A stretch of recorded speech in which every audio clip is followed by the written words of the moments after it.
Are you ready for more independence as a financial advisor? Consider the RIA model. Schwab Advisor Services has helped thousands of advisors make the move. To find your path, start with Schwab at advisorservices.schwab.com/paths today. The best late-night conservative talk show in America, SHR Radio. And listen, there are no people better on the air to give you the best in conservative talk than SHR Sean and SHR Clint. And we're working on the immigration papers for a certain other guy who happens to work here, too. For those who are tuning in around the world to the best in late-night conservative talk, SHR Radio. Talk News. Talk News. Radio. Talk News. Talk News. Radio.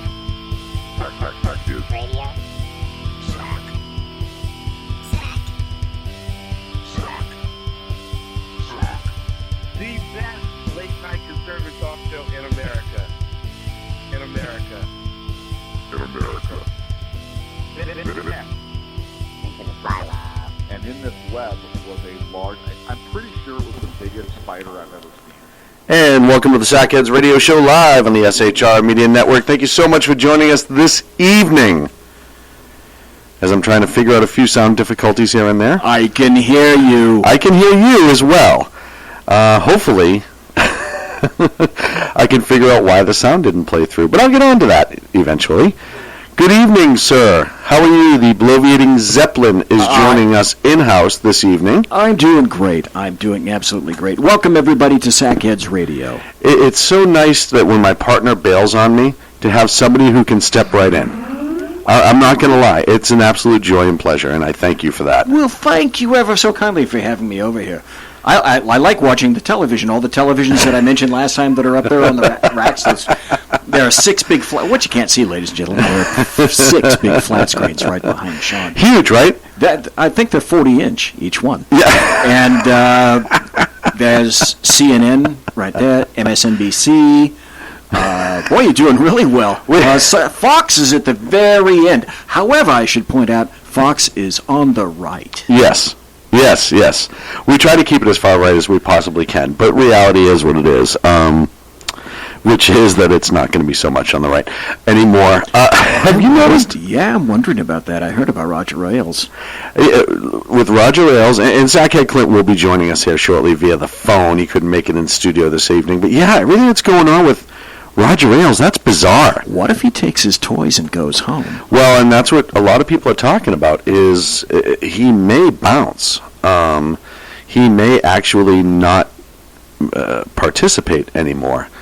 And a lot of people may bounce with him. And I'm trying to call Clint right now. But yeah, I mean, I've heard Hannity may actually go. Hannity, O'Reilly, Greta was mentioned. Yeah. And, you know, it's funny because a lot of people are talking about that. Mike's telling me called somebody I shouldn't have called. Call has been forwarded to an automatic voice message system. A lot of people are talking about the fact that 38601 really, it's not is hang not up? available. At the Imagine tone, that. please It's record not your hanging message. up. Miracle When you have modern finished technology. recording, Yeah, you may hang exactly. up. I don't even know where that's coming When from your now. call has been There it is. forwarded. Got it. A lot of people are saying that you may get Hannity. There we go. Clint, are you there, sir? Hello? Hello? I don't hear you. Hey, you there? Is this thing on? It is on. How are you, sir? I'm doing great. Awesome. Awesome. Hey, so I don't know if you told the listeners that I'm scouting our new secret location from a desert isle somewhere. Have you got him? Well, and you are, and why don't you give me a minute, and essentially what I'm saying is fill as much time as humanly possible while I'm trying to finish the last couple of components of the board and set it up, because I'm missing a couple things here. Well, that's very interesting. I hope that everybody was able to listen. Oh, is he? Yeah, Clint's here. Okay, I'm not hearing him, though. I don't know why. I do know why. I'll fix it in a second. Anyway, we went to Las Vegas. They flew, I drove. That was exciting. My first trip down south on Highway 95, where there's nothing around but dead lizards and squish snakes on a 2-lane freeway and every slow truck in the world in front of me. And that was a lovely 10-hour journey through the heat in about 105 degrees in the old crowd cow. That was exciting. With luck, some of you people were able to listen to Sackhead Sean and Sackhead Clint at Freedom Fest in Las Vegas last week. And, okay, things are unplugged. This should be very exciting. What is occurring in the studio right now is that after having disassembled everything and thrown stuff into the back of BZ's kraut car and then driving it down there, we had to reassemble everything in what was that? Planet Hollywood, that's right. We were in the rotunda in Planet Hollywood, and Sean basically said that we took Breitbart's place. We were in Breitbart's little spot that they occupied last year, and we set up, and the board was there, and all the microphones and the stands and whatnot, and we had to reassemble everything. So, of course, what must be reassembled has to be taken down when you move it back. And as we got here at Pacific time about 6 o'clock this evening, everything was in boxes, 3 or 4 various boxes that we had to unpack, including the all-important board. And we did get things reassembled. And Sort of. Somewhat. And now, strewn across the floor, there are numerous cords and wires and everything that Sean is attempting to place back into the board itself to see if we can get things work. Up, I heard a buzz. And then the other interesting thing is I didn't bring my own particular laptop, so I have over on my left an Apple, I think this is MacBook Pro. And so Now we should have Clint, though. Do we have Clint? You have Clint. So my question is this. Now I hear. Yes. My Much question better. is this. Oh, yes. What happened to the blow-up doll that we had stuffed with the soundboard? Funny you should mention that. That's how I got into the HOV lane. Yeah, but BZ, How do you think I got home so quickly? BZ, how could they see with the head stuffed in your lap? That's what I Well, they had to stop me to see that part. He always had a string set up that was like Weekend at Bernie's where it would wave. He put it through the ocean handles, and he just pulled that string when he needed it to wave. So all they saw was a hand coming up from his lap. Right. Why did the hand have my underwear in it, though? That's what I want to know. Because you were coming from Vegas. What missing, folks? I thought that was supposed to stay in Vegas, but apparently it didn't. Well, it You're did the until one we got on the air. I would have never told. Good evening, sir. By the way. Good evening. And thank you so much for joining us. I know you're on your secret mission. I don't want to divulge too much information. Yeah, look. So I want to divulge a little bit of information. I'm scouting out a new location for SHR, and but potentially, possibly, this might all be a lie, or it might be legitimate. We'll let the folks in chat decide. Okay. But I'll tell you what I'm staring at right now, and Sean, I think you're really going to love this new headquarter location. And BZ, I know you can find it. Nobody else will be able to, which is perfect. Okay. So I'm staring at a palm tree. That's Tree. the first hint. Palm tree. I see a palm tree. Is alcohol involved? I also see water. Now, what you don't know, but you're going to have to put together based upon the series of clues and cues that I'm going to give throughout the show. You don't know if that water is ocean, lake, river, toilet, or in a glass, or a combination thereof. One of those big aquariums that you have the little painted green turtle in. Yes. Now, I will tell you that the palm tree I'm staring at is very real. Okay, one general question. Do I get a question? You get a question. Okay. Are you in the same county right now? I am in the same county as others. Well, that was nice and specific. Safe enough. Thank you. Great. So through the course of this evening's show, we will have updates.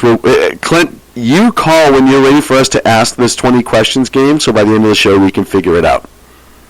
Okay. So should we limit it to one question every 10 minutes or 15 minutes? Yeah, 15. I like 15. 15 we can do just before the break now. Okay.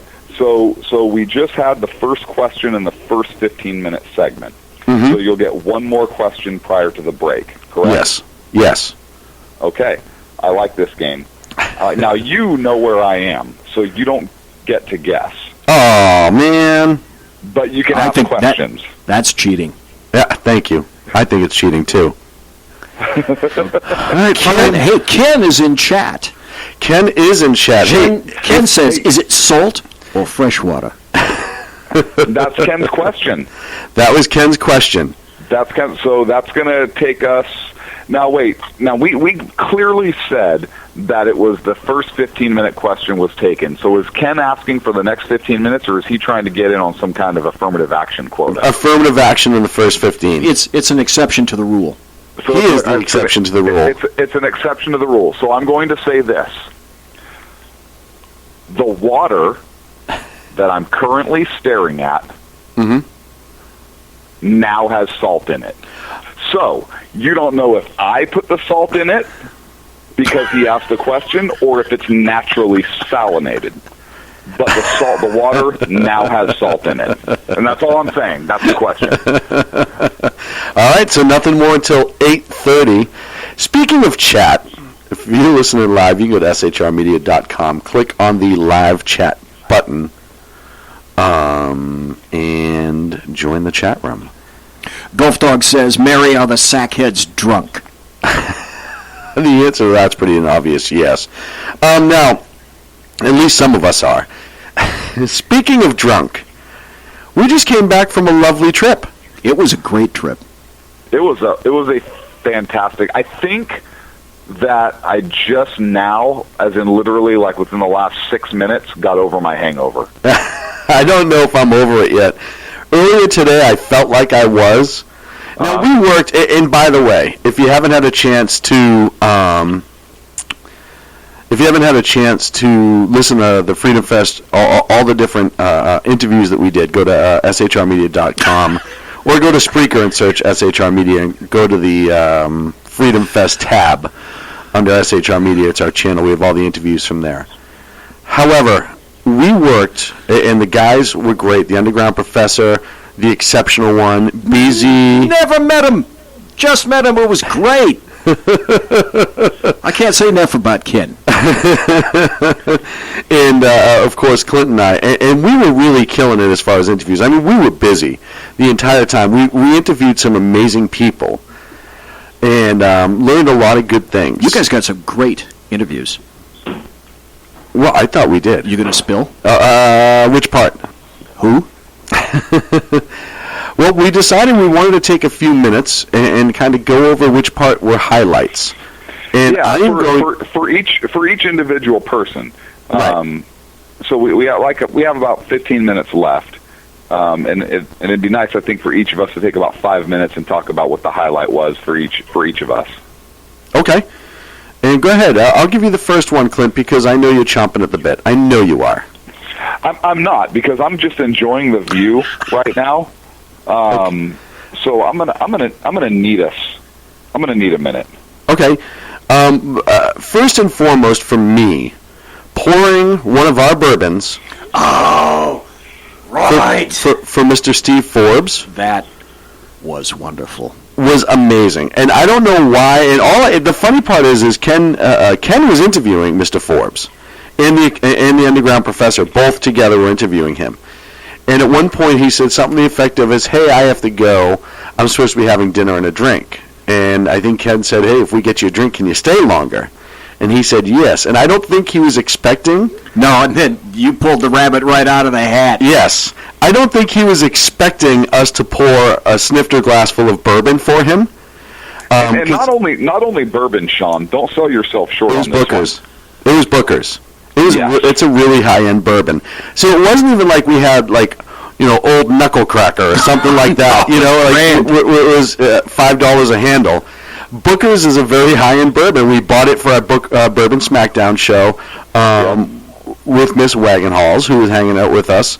And I was able to pour a glass of Booker's bourbon. We had a snifter glass. I was going to say, it's like you just magically beamed in this snifter. You pulled it out of your ass, and I looked at the snifter, and I thought, God, is Steve Forbes going to drink out of this glass? And then I looked at it, and right out of a commercial, the snifter went ding. Yes. Like it was perfectly clean, sparkling. It's like it just beamed into your hand. It was beautiful. It did just show up. It did. What most people didn't realize is I was trying to open the box, and Booker's comes in a very, very nice box. I'm trying to open the box, get the bottle out, pull the seal off of it, get ready, because I hadn't prepped it yet. Our show wasn't going on. Right. Right. So, I only... right. So I'm literally just trying to... I said right. I said So literally like chopping it to try to get it open, which I was able to do, and pour the glass. Of course, Ken was enjoying a fine Steel Reserve 211 at that point. And the underground professor... Sean, you're misspeaking. It was a Mad Dog. It was a Mad Dog. I'm sorry. MD 2020. Yeah. And of course... He had a Mad Dog and a grape Swisher. Yeah. And the professor at the time was drinking White Lightning that he made out of his room from leftover potatoes. So... Thank God I never went up to his room. My God, can you imagine the smell for the poor bastards next door? So that's why he had a tub. That's why he had that tub. I couldn't figure out why he was carrying it around either. And then Mr. Forbes stayed an extra, 10, 12 minutes after that? It was great. Which was amazing. It was wonderful. And I press anybody in this world to find another interview live on the radio where Steve Forbes is having a bourbon. Because I think that's a first. Sean, you said he was like, you said like he was surprised. And really, here's the thing, and I'm speaking directly to Mr. Forbes here. Sir, if you would have heard our show, any show, in the past, you would not have been taken off guard. I highly recommend you listen to our show and advertise with us. Okay, go ahead. And then, of course, and like BZ pointed out, he didn't just take a couple sips and leave it alone. He was actually drinking it. No, that was the thing that I thought was wonderful. But let me tell everybody what actually happened in real time. In the time that it took you to say what you did, in my perception, Ken was saying, hey, we're going to have a drink. We're going to break out the bourbon. He's already sitting down, and magically, literally, the snifter appears out of nowhere.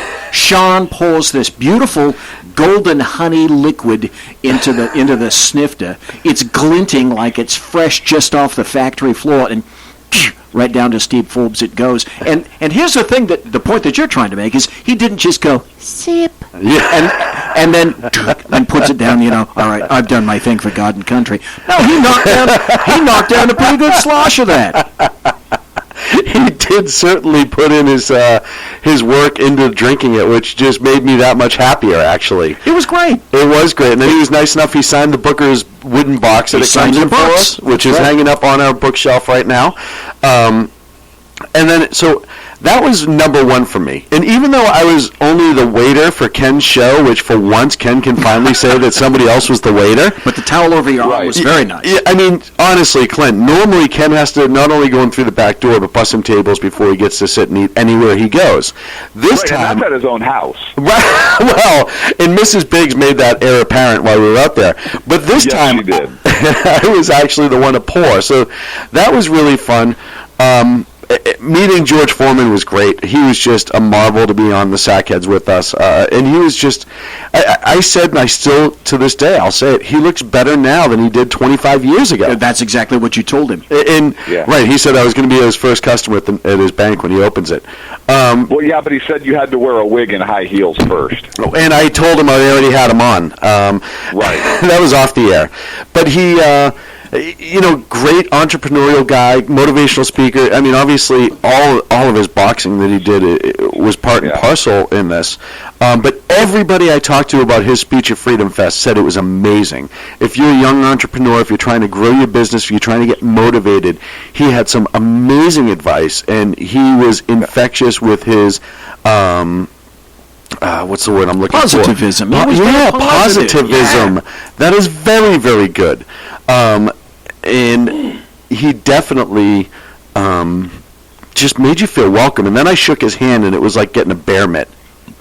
Yeah, and Sean, you're a big old cheater face because that was two things that you did, and there's two other people still left to go. So once again, I want to remind you to please share and don't just take your toys and go home, because now you stole two things. Oh, I'm That's sorry. not I just very nice figured of if Ken could do it, if Ken could ask a question on it. But Yeah, no, that's fine. but- Don't worry. but You go. You're right. You can't claim the whole affirmative action thing and take an extra something. Am I, though? No, you're not. I forget I said anything. Okay. I'm sorry. Guest in studio? Shall we let BZ go? Because, Absolutely. I would love to let BZ speak. BZ, your favorite part of the trip? This is going to sound like you just handed me a crisp $20 bill, Because I did. but I don't mean it this way.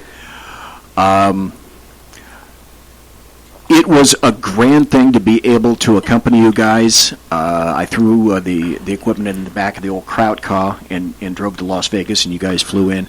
And I say that the highlight for me was being able to meet you guys. I hope to be a member of the team very soon once I figure out how to run the program that works here, because I'm a techno-Luddite.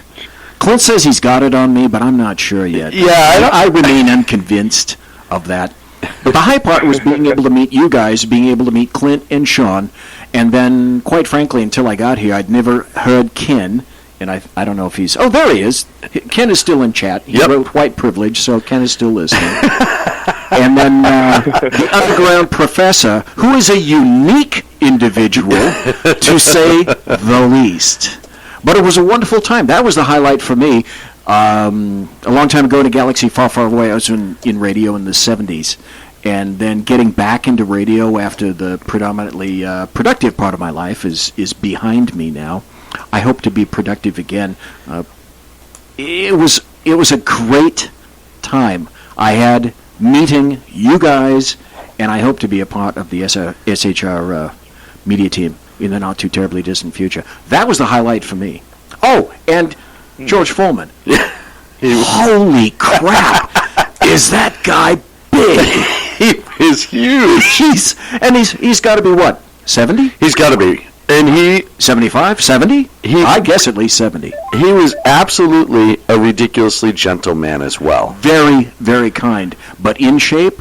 And you can't say this dude is not in shape. Yeah. And a hand, like you said, he's got a hand the size of a catcher's mitt. Yeah, it was amazing. And you know what? That hand, beat the shit out of some people. Oh yeah, did that do some damage? Well, we commented on that. Name people. As he's walking away, can you imagine that hand attached to that arm, attached to that shoulder? No. And he's throwing a punch at you. And he's not just throwing a punch at you, he's throwing everything that he's got behind it, all of his weight, and his torso, and legs, and leaning into it, and that punch is hurtling toward your noggin at 1,000 miles an hour. Can you imagine being the recipient? Yeah. No, not at all. And there's a reason he was former heavyweight champion of the world. I mean, the guy is just amazing. Yeah, he was amazing. Holy crap, he was a badass. Ken, I'm sorry. Yeah. Clint, it's your turn. Clint. Look, so I think, okay, so my favorite part of our trip to Freedom Fest, yeah, I could say something like, cliche and boring, and it would be true, hanging out with you guys and doing the show. But my absolute favorite part, we're turds in line with prior Sackhead Clint activities, was definitely the hookers. Now, hear me out on this. Okay, I'm waiting. Make it good. Hear me out on this. Are you there? Yeah, we're waiting for it. All right. So look, everybody knows that one of the great all-American sackhead pastimes is hooker rock throwing. Now, because everything is kind of indoors in Vegas, and we were indoors a lot, not a lot of clocks and out, but the hookers kind of make themselves known. And there's not, now what do you call a drink over ice? You call it on the rocks, correct? Right. Now, Right.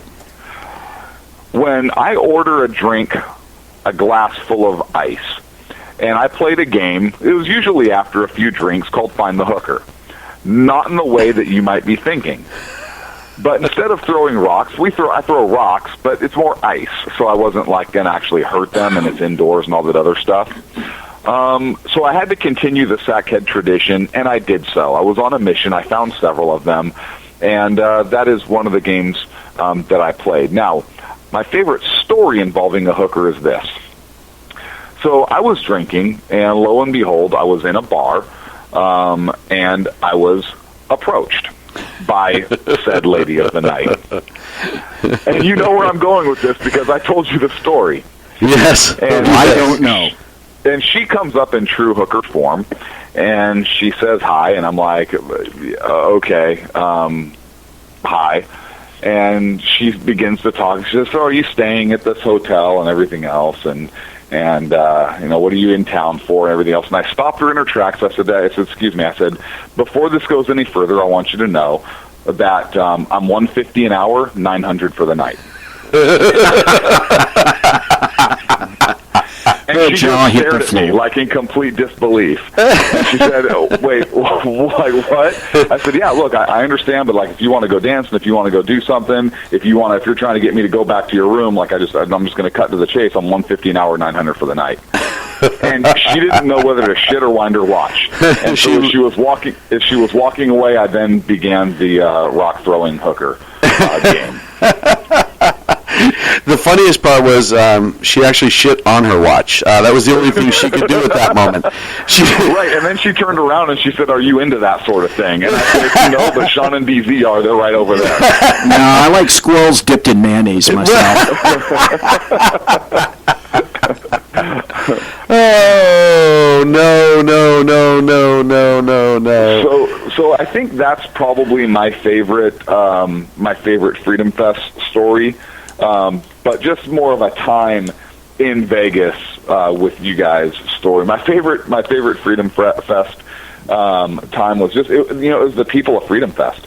I know that's really kind of an overbroad statement, but it really is. I mean, the people at Freedom Fest, even the people that disagree politically on certain issues, because there were conservatives there were true libertarians there were some liberal libertarians, some conservative libertarians, some pure libertarians, and even if somebody had an opposing view, everybody was able to articulate their position. Yes. And there was no nastiness. Like, nobody got nasty over politics, or nobody got... That's true. I mean, even if there were, like I said, like, there's disagreements, but it wasn't this finger pointing, you're this, you're this. It was very much an exchange of ideas. And that's probably what I enjoyed most with Freedom Fest, because we interviewed some folks that had differing points of view, differing perspectives than us in some occasions. Mm-hmm. We interviewed some very unique individuals, such as Lady Wristband. Yes. That was our favorite. Wait. Hey, Ken? Yeah. Good, Ken's here. Just for Ken there? Oh, Ken. Ken, good to hear you. So, did Mrs. Biggs hear your interview with this young lady? I want you to know that I never had an interview with a young woman, knowing that Mrs. Biggs is in my office at this moment. Oh, wait, Ken, before you answer, can you turn the live stream back on?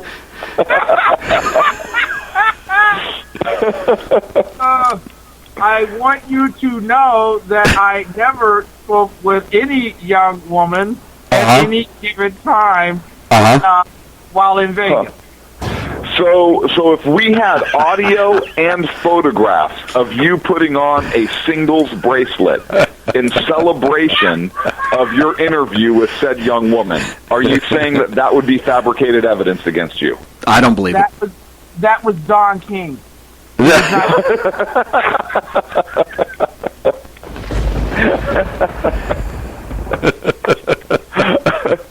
know we look alike, but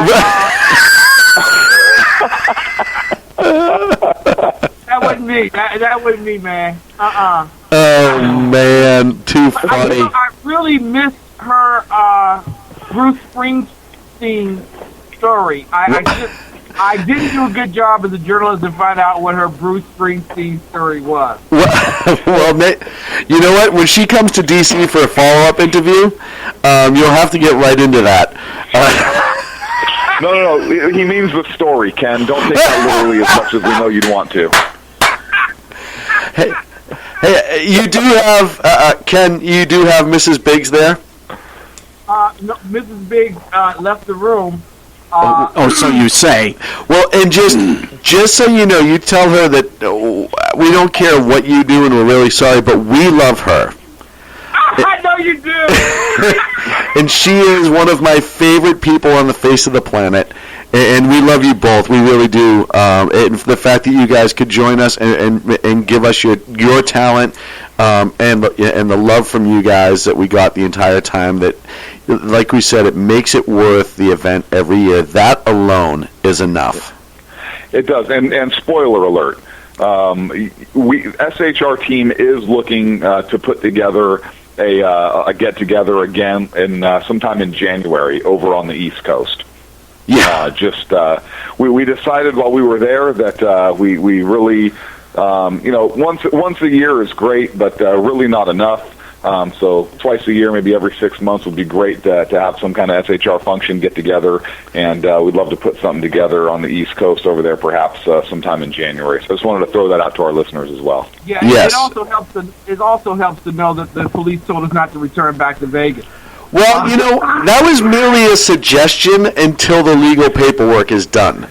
Seriously, I know, right? It was some ice and some hookers. Give me a break. Oh, like that's the worst thing they've been hit with. Jesus Christ, you know what people shoot on their face? Give me a break. Well, I think it's funny that you actually threw the hooker at them when they were questioned. But hey, we're we calling it bowling for cops? Come on. We're up against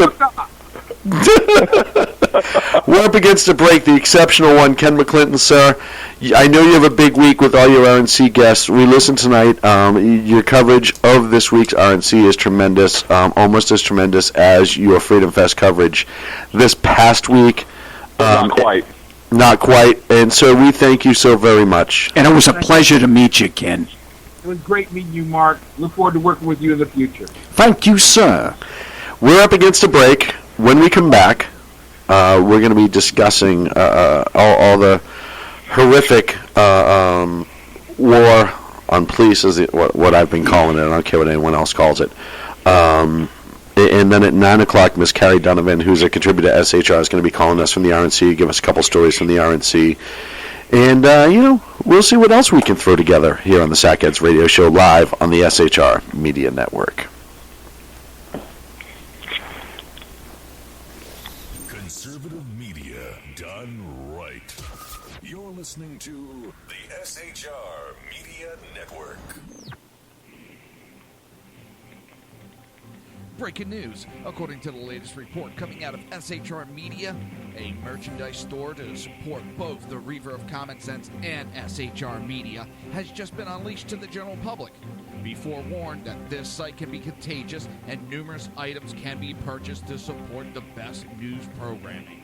Go to Reaver.one website and click on the store link to check out the merchandise.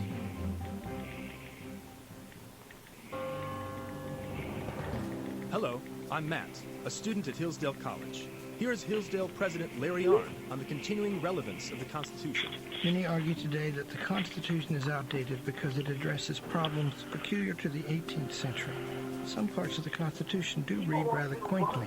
Consider the injunction against titles of nobility in Article 1, Section 9 of the Constitution. But is that so outdated? The purpose of the injunction is to prevent the government granting special privileges to some for partisan reasons. This strikes at the heart of the rule of law. The crony capitalism so common today is a place where the government bestows favors and tax dollars on some businesses to give them a leg up over others. This is exactly the kind of thing the Constitution was meant to prohibit. The Constitution is not so outdated after all. This Constitution Minute was brought to you by Hillsdale College. To join the national conversation on the Constitution, go to constitutionminute.com. Times are dark. The people misled by corrupt politicians, lied to by establishment media, and deceived by the false messages of Islam. A nation in confusion needs a guide. It needs a man with a cane. I'm Dave Millman. Join me on Spreaker, SHR Media, High Plains Talk Radio, Live Rebooting Liberty, and YouTube for a unique brand of commentary on the unpleasant blind guy. Because truth is not always pleasant. In a world controlled by corrupt politicians. We got a business. You didn't build that. A team of ordinary men emerge from the ashes to give voice to the voiceless and hope to the hopeless. Sackhead Sean. Dude, I'm not saying capitalist. Sackhead Clint. All good friends of ours usually show up drunk. Also starring Saka as the producer. I'm a little bit drunk, cause I'm drinking. They are the Sackheads Radio Show. Every Wednesday at 8 p.m. Pacific on SHRmedia.com.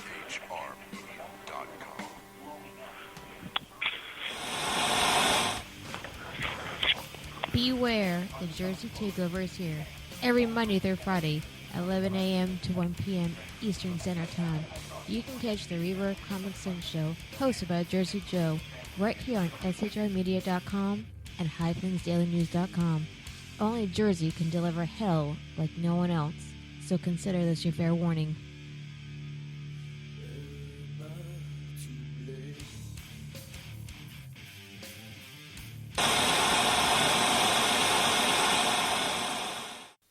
Conservative media done right. You're listening to the SHR Media Network. And welcome back to the Sackheads Radio Show live on the SHR Media Network.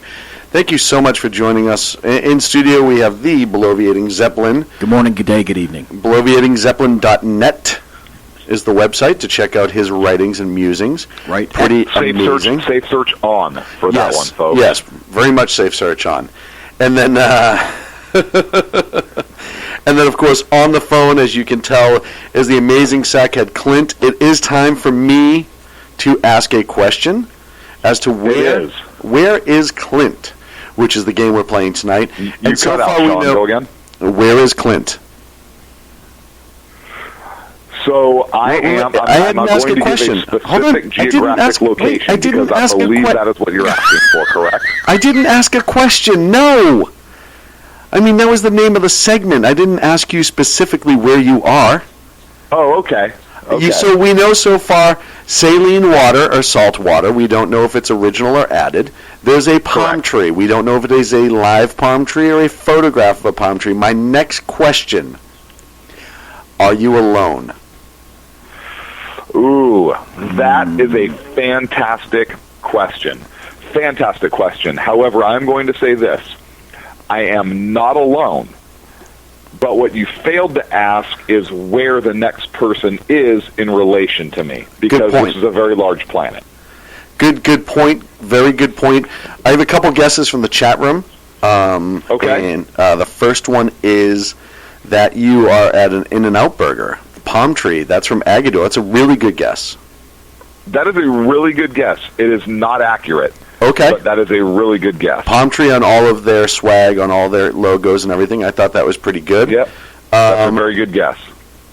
The sweet Mary that we missed this year at Freedom Fest says that you're actually in her dining room and she can see the spigot from there. So, you know, if that's the case, hey, give her a kiss for us. We miss Mary. We love Mary. Are you in Mary's dining room? Ooh, another great question. However, I am not in Mary's dining room. Unless, of course, she's listening to Sackheads Radio live in her dining room, in which case, I guess, perhaps I could be, but physically I am not there. Okay. All right, good. And the last guess from the chat room, are you in the bar around the corner? And that's from Golf Dogs. That is probably the best guess yet. However, because he failed to specify which bar and around which corner, I'm going to have to say no. Okay. I'm going to have to say no because I don't hear anybody but him. Yeah, see, it's and too quiet quiet for a bar. That's right. All right. So let's move on to the segment. We will ask our next question at the top of the hour. Okay. Jersey Joe, trying to outsmart the witty guy, says, "Is it on planet Earth?" That's not fair, because Clint hasn't been on planet Earth in a couple of years now. So, yeah, and that's really not fair because he should really understand the true reach of SHR Media, right? And I mean, I guess through that he kind of gave the rest of the world a glimpse as to what our true capability and intentions are. So interesting. So let's move on. We will talk about law enforcement under fire. This has just been a tremendously horrible couple weeks for our country and the law enforcement community, starting with Dallas specifically. We had 5 officers killed. Baton Rouge, we had 3 officers killed, 3 more injured. Milwaukee, where an officer was ambushed in his car. Luckily, his bulletproof vest took the rounds, and he's going to be okay. NYPD, last evening, some reports are that they were driving through Crossfire. Everyone I've talked to in the law enforcement community seems to think that's hokey, because the odds of that happening are slim to none. Yeah, that's right. And that it's being downplayed. And then, of course, you have the Cleveland officer who went to a place that is described as a progressive restaurant. I kid you not, from many people on the ground there, who ingested broken glass in a sandwich that he ate, and he's in the hospital now. Exactly. So it's been a really frightening week for those who protect us. Clint, your thoughts?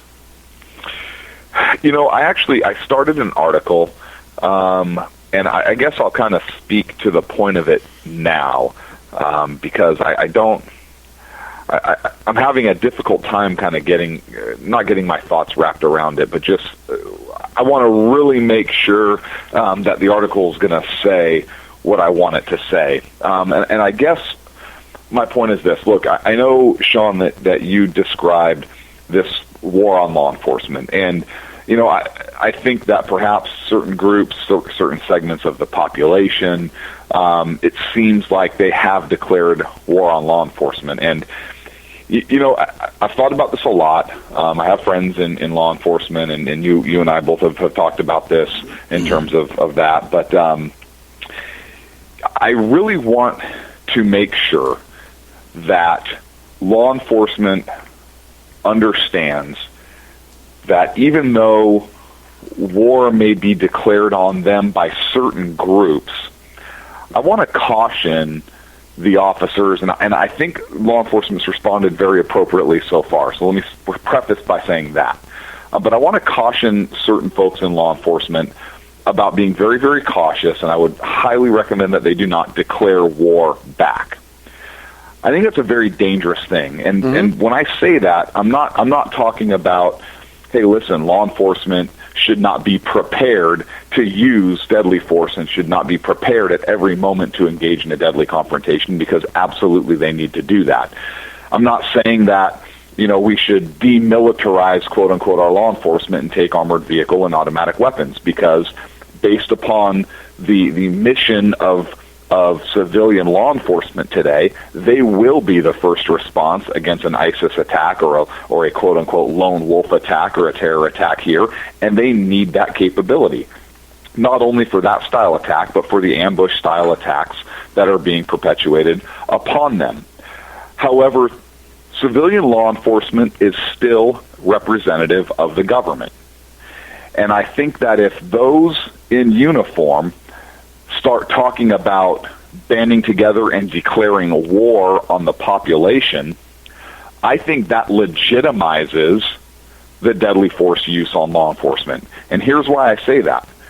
If the government or agents of the government declare war, quote unquote, upon its citizens, the citizens have a moral obligation and a natural right to defend themselves from that. Yes. And so I want to be very, very careful. I want to caution the men and women in uniform that although my hearts, my thoughts, my prayers are with you, I want everybody over there to be safe. I want every single one of them to go home. If they need to do violence in order to accomplish that objective, then that's what they need to do. But I don't like this term war being thrown around from the side of law enforcement. I haven't heard a lot of it, but there is a little bit out there in terms of starting this whole true us versus them thing again. And I think that's a very, very dangerous road to go down. So my article that I'm kind of composing has those points in it, but I have some very real concern on that side with that. Well, and it's one of those things too. People get emotional, and it would not listen. If somebody declared war on the sackheads, and I know that we're not a uniformed representative of government, but the emotional response for us, especially us being the sackheads who we are, would probably be meet war with war, as we have a tendency. And again, we are not a uniformed arm of government, which law enforcement is. I think what you're seeing is the emotional response. Now, do I feel that the vast majority, and we had Lieutenant Randy Sutton on when we were in Las Vegas, do I feel the vast majority of law enforcement will do anything outside of their norm? No. No, I don't either. But will you have them more keyed up and more defensive than they would normally be? Of course, but that's okay. Right. No, but hear me out on this. Yeah. And that's what I was going to say. That's perfectly okay, because even though we agree that they should not be declaring, war is declared on them in a lot of ways, and you have a lot of these groups saying it. And we see this. So, they cannot declare war because that is not within their duties to do so. But I was talking today, and I said, prior to all of this, we've seen the statistics. You've had law enforcement become more hesitant to use force. That has actually led to more injuries because of the Black Lives Matter movement, because of all the rhetoric that's been going on. Now, I think that you're going to have almost the flip side, because it's going to seem that way because they're more defensive. They're more ready to go, and they're more keyed up. And I don't think it's going to be improper or excessive force whatsoever. But I think you're going to see the response be probably what it should have always been, which is appropriate with less hesitation. Look, absolutely, Sean. And I think that, they guys, like you said, they haven't been using force when they could have, which has resulted in injuries. And look, there's the FBI study when they study the felonious assault or the law enforcement officers who were feloniously assaulted and killed every 5 or 10 years, however often they do it. That's one of the things they point to, is officers that don't use force when they legally and morally could use force, and it subsequently gets them hurt. My real concern is with even those. Look, there's knuckleheads in every profession, correct? Yes. And law enforcement is certainly no exception. Although I think the percentage is far less in that field than in others. However, they still exist. My concern is for those. My concern is for those few knuckleheads that go out and do that, because that is an automatic, built-in defense. It's kind of I equate it kind of like to the law enforcement officers that form certain motorcycle riding associations, right? Right. They wear a 3-piece patch, and they ride a certain brand of motorcycle, and they go out and they're cops. They get together, but when it comes time to work a case against some of these other groups that may be involved in nefarious activity, and the attorneys get on the stand and they say, well, what makes an illegal criminal organization or a motorcycle? And they say, well, 3-piece patch, common colors, common whatever. And they say, oh, kind of like this one that you're wearing? And so even if you have a few, and we agree, Sean, the vast majority are not going to do this, but if you have a few that post something stupid on Facebook or say something stupid on Twitter, which they shouldn't do from a moral standpoint, and just given their position in government, and if they have that position, they really need to kind of check that emotional response to some degree, in terms of responding. Well, we just declare war on you, and now it's this and that. that just opens a whole can of worms that I don't think needs to happen. Again, do I think they need to be vigilant? Absolutely. Do they need to respond quickly and appropriately? And if violence is called for, do they need to engage in that? Absolutely. And I support that 110%, as long as it's within the law and within their departmental policies. Clint, I'm going to take you to task on that a little bit, if Yeah. you don't mind. No, please. I agree with you completely when you say that cops are not going to tell you that there's a war on cops. And the reason that they're not going to do that is because there are other people here in terms of spokesmen and spokeswomen who are willing to do that on behalf of cops. I bought the book recently, and I wish to God that I got it here today, and I looked in my mailbox to try to find it. There's a new book out by Heather McDonald, who's written books in the past about illegal immigration and how it's infected and affected the state of California. She's written a new book called The War on Cops, and in it, it's nothing but facts. Absolute facts. So she's speaking about a war on cops, and I would tend to agree with that because the war is crafted in terms of left and right. The leftists, the progressives, the Democrats, the BLM individuals, and I'm being ever so kind by using that term, are people that are trotting out facts that you're entitled to your own opinions. Everyone is entitled to an opinion, but you are not entitled to your own facts. Let's make this statement unequivocal. BLM was formed by people behind a bald, naked, outright lie. Hands up, don't shoot. That's a lie. Yes. Darren Wilson had the massive weight of the entire federal government come down on his neck in literally 100 FBI agents who descended upon Ferguson. And he survived that. Now, did you see anything come out of that? No, you didn't. Did they complete an investigation on that? Yes, they did. And yet that meme still runs today. So is there a war on cops? Yes, there is. Gun there is, violence. But I want to clarify something real quick. I never said that there's no war on the cops. What I'm cautioning against is the cops declaring war back. That's correct.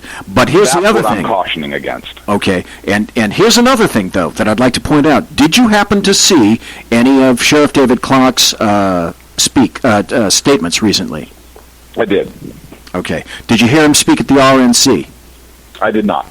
You didn't? Okay. Did you happen to hear him speak with Don Lemon? Yes. Okay, then, Clint, you did not? Hello? Clint, you there? Clint, yes. Go ahead. You did not hear Sheriff Clark speak to Don Lemon on CNN? Yes. I did not hear him at the RNC. You're cutting out. I'm cutting out. Am I cutting out? Yeah, it's you. Okay. This whole damn courtroom's out of order. You're out of order! But here's the thing. Don Lemon cut to a commercial after he got tired of listening to Sheriff Clark basically assault him with facts. And Sheriff Clark was a little upset because law enforcement has had 8 individuals, let's be blunt, assassinated in the past week and a half to roughly 2 weeks. Now, I'm a big fan of doing what I call the logical extension or the role reversal.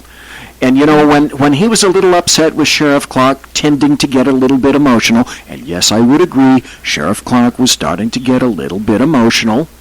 Let me just throw it over to you, Don Lemon. Let's say, for example, Don Lemon of CNN. Let's say, for example, that 8 of your federal talking heads across the nation, someone had targeted them for assassination. And let's say some of them were your very good friends, Don Lemon. Let's say maybe you knew some of them. Let's say maybe, Don Lemon, you saw photographs of them lying in their own pools of blood. And they're your brothers and they're your sisters. And you've had 8 of your fellow people, your peers, assassinated. And then you're speaking to someone in an interview. Would you, Don Lemon, tend to get just a bit upset about that because that is now personalized for you? So I think I can excuse Sheriff David Clark for being just a tad bit emotional at that point. Now, you'll notice Heather McDonald wrote the book called War on Cops. Not at any time did Sheriff Clark, however, say that there is a war on cops. He did say that he believed that BLM is a racist organization and a hate organization. And I completely concur with him. Completely. Twitter's CEO is all right. I'm stopping. Okay. Let Clint respond. I know. I'm sorry. All right. 210 over 190 right now. I am in complete agreement with you that there is a war on cops, and that is not what I'm saying. Right. I'm not saying there's no war on cops, and I'm not saying that the cops shouldn't even address the fact that war has been declared on them. My point, if you go back to what I was saying, was I don't think the cops, and I do know there are a few out there, I don't think the cops should be saying things like, well, then we need to declare war back, or we're at war with this particular organization. And the reason there's a difference is because even though war may have been declared on law enforcement by certain organizations, certain people, certain groups, those are private entities. If law enforcement declares war back, which is what I'm referring to, if law enforcement declares war back, now you have representatives of the government declaring quote-unquote war on citizens.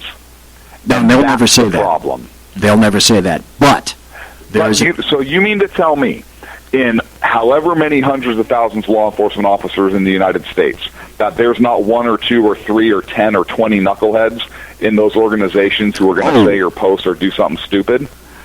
I would say yes. Individuals. I would say yes. Absolutely. And those are the individuals that I'm talking to. I'm not talking to agencies as a whole. There's no agency that's going to come out and say that. No. There's I would hope, there's no elected sheriff that's going to come out and say that. Right. But the effect of 1 or 5 or 20 or 100 knucklehead officers who don't understand or don't see the big picture or say something stupid and emotional and off the cuff using those words could have a very serious impact on law enforcement as a whole, as well as public perception with what's happening right now. Okay, and again, I'm going to have to disagree with you, but only in one very minute detail. Which is good, because we have 2 minutes, and I still have to ask Clint questions. Okay, and that's this. Social media. Now, these guys may be talking back and forth to each other, and, okay, so they're going to say that. But trust me, with today's leftist media, if there's one particular police officer, deputy sheriff, anyone involved in law enforcement who's ridiculous enough to get on social media and say that, trust me, you and I both know, we would have seen it by now. Yeah, they would, and yes, and they would. But this is this segment, so I'm gonna wrap up. I'm gonna take the final word on this one. I think that even if one cop does it, and they would be skewered, and rightfully so, for saying something like that, the damage is done. And it doesn't matter whether cops are talking back and forth to each other, because all of that can be gotten. Even if you think it's private, it ain't private. So if 1 or 2 says that, and there's a big CNN or MSNBC expose on that, the damage is done. You look at one officer that does something stupid, and it affects every single law enforcement officer. And those officers are hearing about it forever. And those things are coming up in court cases and everything else. And so that's where I disagree, where I think even if it is 1 or 2 or 3 and those stories break, I think it could have a very detrimental impact to the profession as a whole. And I want to see law enforcement succeed. I want to see those guys and those men and women go home safe at the end of every shift. And I want to make sure public opinion is behind them every step of the way. That was an amazing segment. I'm not going to disagree with you on that at all. Not at all. Great. Thank you, sir. Sean, question. Okay, my question, I've had a couple come from the chat room, but Golf Dog says that he pinged your phone and that you're in a bathhouse in Chicago. Is that true? I'm gonna say this. That is not true, and I'm awesome to see that stuff that Sacco put on my phone, whatever program that was, that makes it ping to alternate locations, is actually working. Okay, good. I like that. My next question is going to be, are you indoors or outside? Oh, good. So, that is an excellent, excellent question. And I'm going to say this. I am literally in two places at once. Okay. All right. That's all I need. I don't want any more. I don't want you to give me any more. That's all I need. Okay. We are up against a break. When we come back in about 3 minutes, Kari Donovan, SHR contributor, blogger, political activist, is going to be calling us from the RNC to give us some update and some stories of some people that she met and just what's going on the RNC floor. Big night tonight with the with Ted Cruz and some others, and we will talk about that right on the other side of the break, right here on the Sack Kids Radio Network. Would help if I hit the commercial. Hey, there it is, folks. Media done right. You're listening to the SHR Media Network. Breaking news. According to the latest report coming out of SHR Media, a merchandise store to support both the Reaver of Common Sense and SHR Media has just been unleashed to the general public. Be forewarned that this site can be contagious and numerous items can be purchased to support the best news programming. Go to Reaver.one website and click on the store link to check out the merchandise.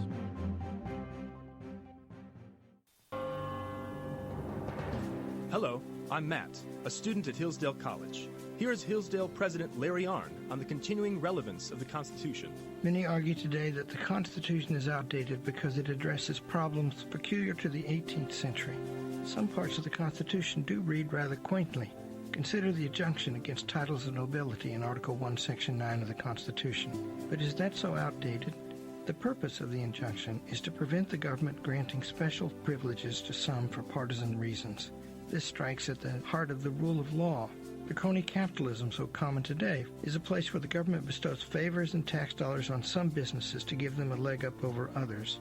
This is exactly the kind of thing the Constitution was meant to prohibit. The Constitution is not so outdated after all. This Constitution Minute was brought to you by Hillsdale College. To join the national conversation on the Constitution, go to constitutionminute.com. Times are dark. The people misled by corrupt politicians, lied to by establishment media, and deceived by the false messages of Islam. A nation in confusion needs a guide. It needs a man with a cane. I'm Dave Milner. Join me on Spreaker, SHR Media, High Plains Talk Radio, Live Rebooting Liberty, and YouTube for a unique brand of commentary on the unpleasant blind guy. Because truth is not always pleasant. In a world controlled by corrupt politicians, You got a business. That you didn't build that. a team of ordinary men emerge from the ashes to give voice to the voiceless and hope to the hopeless. Sackhead Sean. Dude, I'm not saying Kafka was stupid, bro. Sackhead Clint. All good friends of ours usually show up drunk. Also starring Sacco as the producer. I'm a little bit drunk, cause I'm drinking. They are the Sackheads Radio Show. Every Wednesday at 8 p.m. Pacific on SHRmedia.com.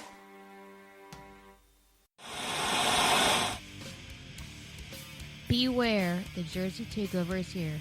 Every Monday through Friday, 11 a.m. to 1 p.m. Eastern Standard Time.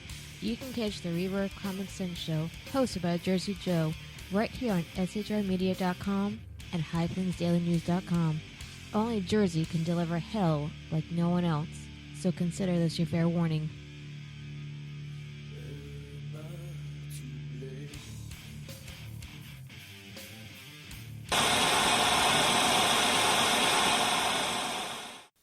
Conservative media done right.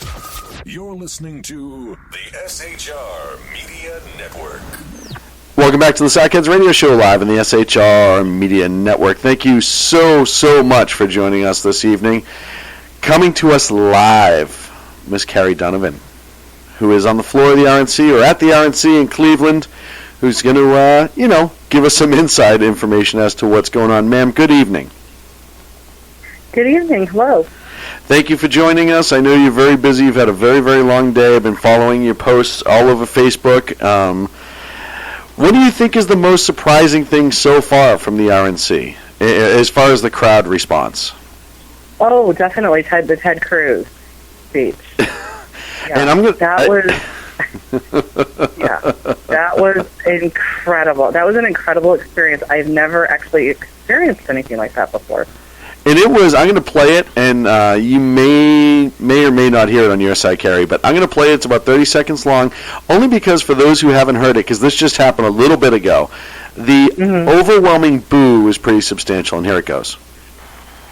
If you love our country and love your children as much as I know that you do, stand and speak and vote your conscience, vote for candidates up and down the ticket who you trust to defend our freedom and to be faithful to the Constitution.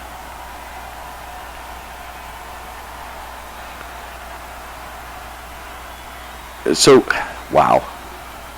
You're looking at an extended boo.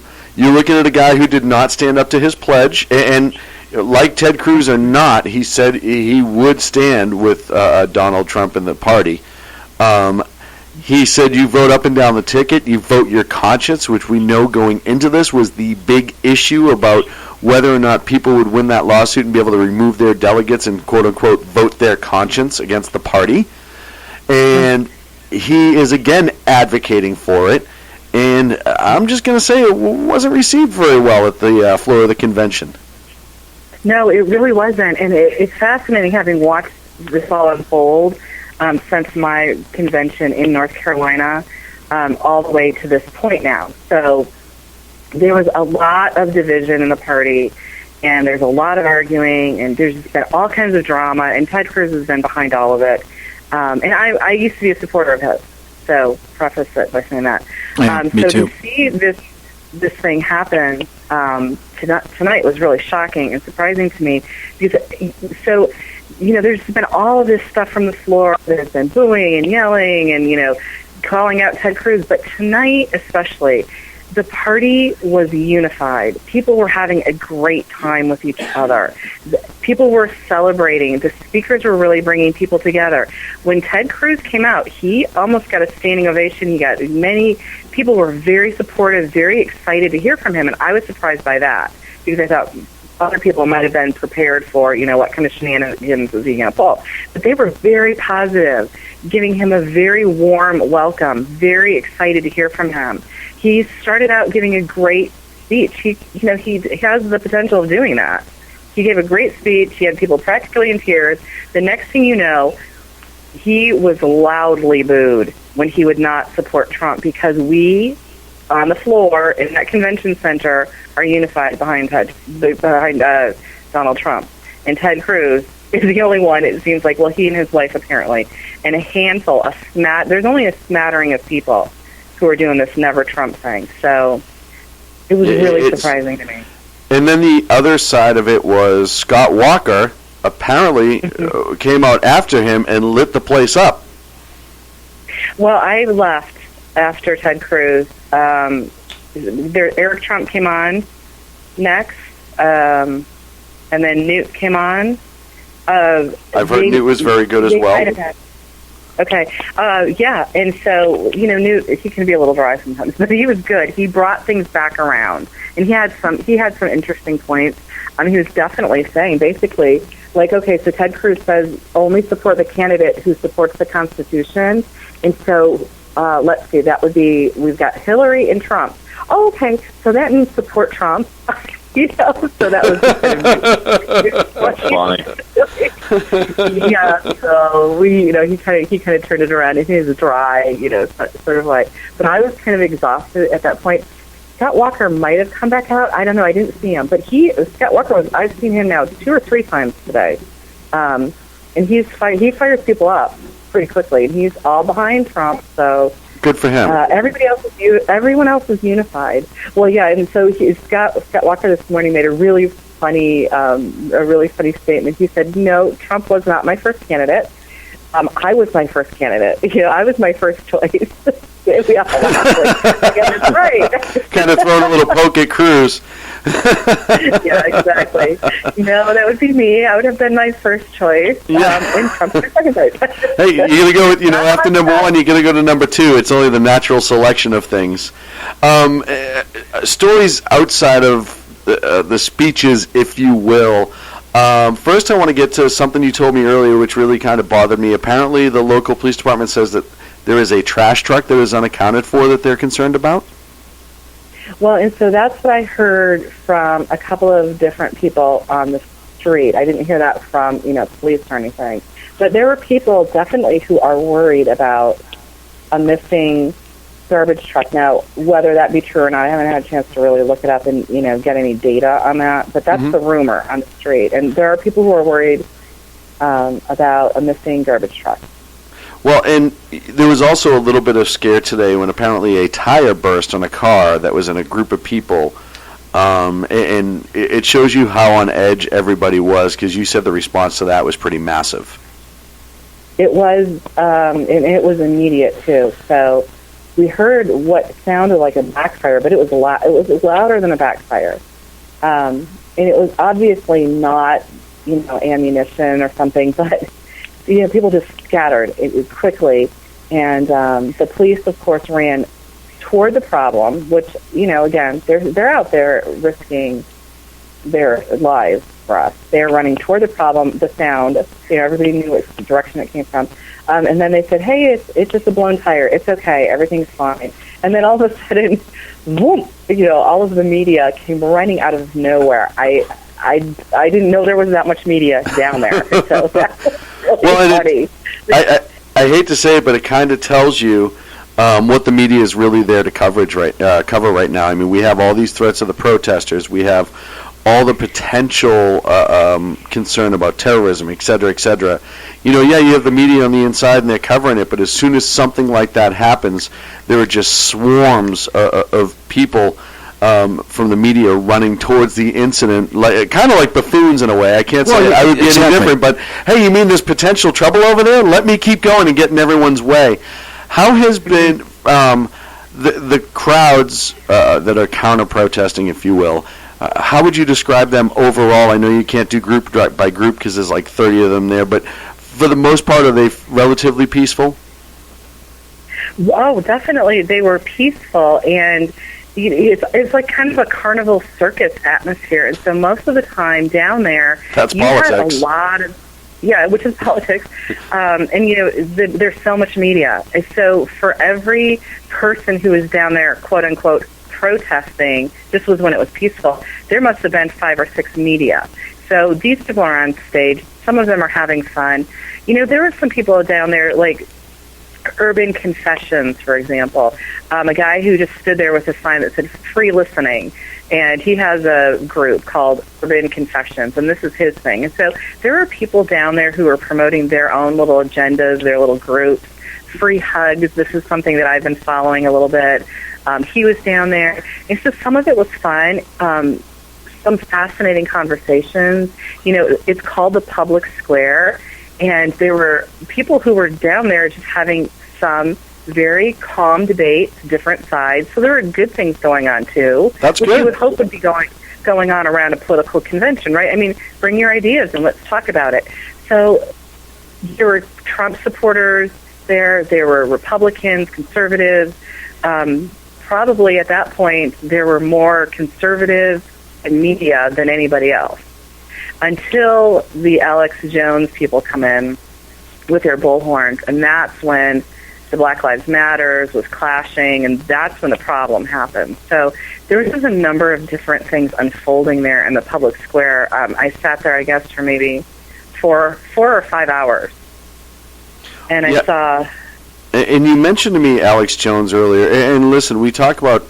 Alex Jones is one of those guys that probably about 20% of his show is decent, and then the rest of the time I have a hard time sitting and listening to him. But Alex Jones has SCS, which is stopped clock syndrome. Oh, yeah. Okay. It sounds right. I don't know. But Kari, you said that the police actually had to speak to the Alex Jones people because they were creating more problems as media than the actual protesters were, because they were trying to whip these protesters up into a tizzy, if you will.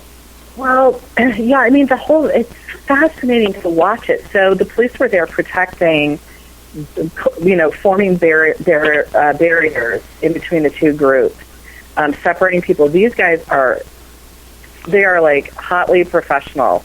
There's no fooling around with these people. So the police, they knew exactly what they were doing, dividing up the crowd.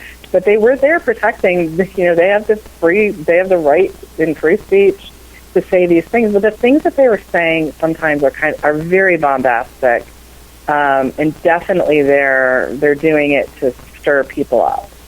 They have to know that what they're saying is stirring people up. So at one point, yeah, they'll say, okay, that's enough. Now, the one thing that's different, though, about the Alex Jones crowd is when the police say that's enough, it's time to go, they do go. Right.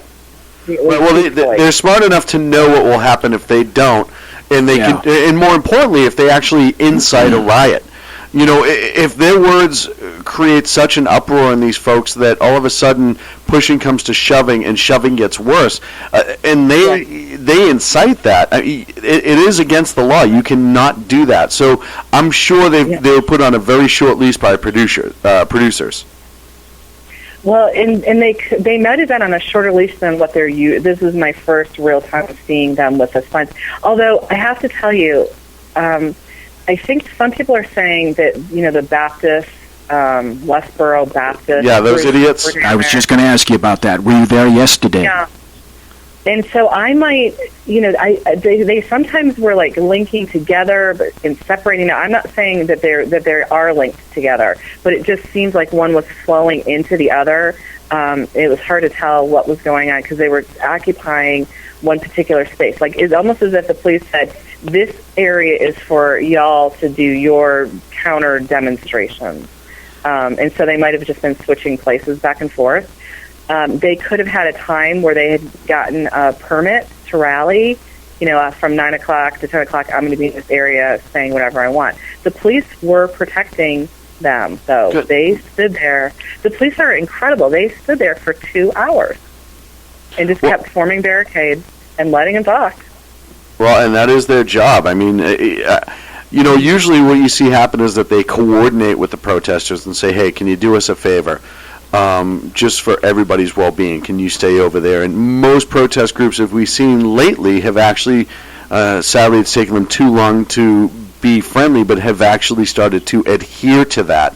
And not so much because they're being told where they can and cannot protest, but more of a respect, hey, you're coming to us and telling us what will create a problem, we're going back with that. You still have some of the larger groups that aren't going to do anything they're asked for, but a lot of the counter-protest groups, they know the routine. They don't want to. I think most of them don't want to cause problems. You will always have those groups that will, and I think you'll see those tomorrow night. But I think all the smaller groups they're legitimately protesting, whether I agree or not.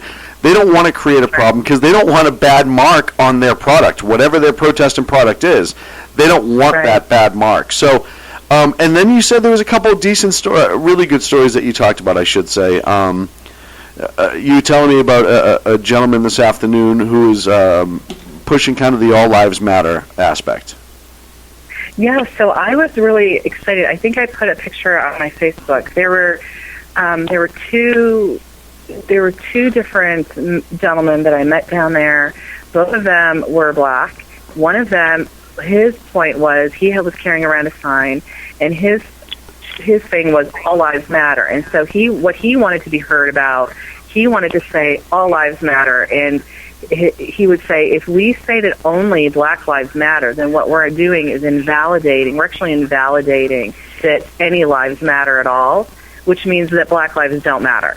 And that's what he was saying. There was another man down there, and this was fascinating to me. So this is a black, and he's wearing a Trump hat. And he is being surrounded by some protesters and media. One woman in particular decided to get into a debate with him, and he got very upset with her. she was an older white woman, and she was trying to correct him, right, and telling him that Donald Trump was racist. And he was saying, no, Donald Trump isn't racist. And he also felt very passionate, and I talked to him a number of times. And she got him yelling, and he was so angry he couldn't calm down because she was telling him, she was assigning things to him about his life that was not true, and this made him very angry. We see that from the left all the time. Hey, I'm going to tell you what you should be outraged about, and that's right out of the left playbook. I mean, that's Alinsky 101. Is you just keep telling people what offends them versus letting them tell you what offends them.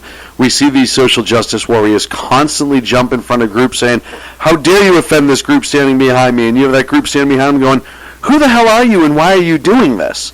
But we do see that more and more. And Alinsky got his playbook out of Joseph Goebbels. Yeah, it's amazing. Who got his from Bernays. Mm-hmm.